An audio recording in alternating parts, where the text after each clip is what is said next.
Gusto ko lang po magpasalamat sa ating BCPC in charge ng ating barangay na si Sir Mario Chu, yung ating dating lupon, na inassist po yung ating mga PWD members at ating PWD, inassist po yung ating PWD secretary at yung ating PWD advocate, no? Hinatid po niya ito sa Southern Tagalog Regional Hospital. Maraming salamat po dahil lagi po kayong naka-ready para tumulong sa amin anytime na kailanganin niyo po. I think unprecedented po ito na ang isang empleyado ng barangay at katuwang ni Kap Mike tumutulong sa aming PWD po. So, maraming salamat po, no, sa pag-assist po sa PWD kahit po yung papunta lang. So, malaking tulong na po sa amin yun. Unprecedented po ito dahil wala pong ganyan sa ibang barangay. So, ipinagpapasalamat ko pa rin po yung mga taga-barangay muli. Dito, yung kagaya na naghatid sa amin ni Vanessa kahapon, si Kuya Derek Tenko.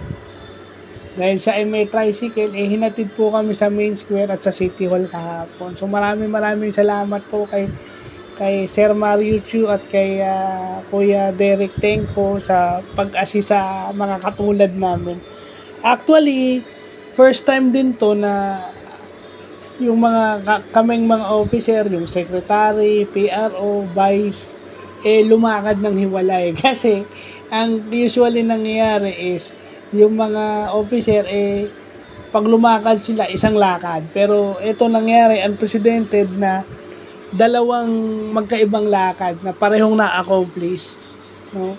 Masaya tayo, nagpapasalamat din tayo sa ating secretary at sa ating PWD advocate na si Ate Roda Bustamante na natulungan itong si Kuya Alot o si Kuya Carlos Natalio Santos na madala sa ospital. Nakakalungkot lang dahil wala silang means para makapunta ng paggamutan, ganun yung nangyayari. But anyway, Ate Roda, ito lang masasabi ko sa'yo.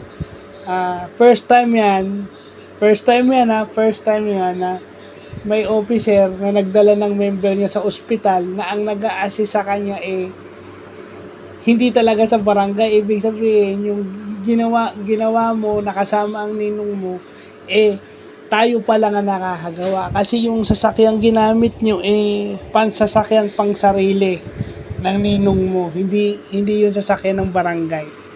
So maraming salamat po kay Sir Mario Chu, kay Kuya Derek Tenko, sa ating PWD advocate, Jimas Mela Jr., at sa ating PWD secretary. At syempre, yung sumama sa akin kahapon, kay Vanessa Chen. So, yun lang pa.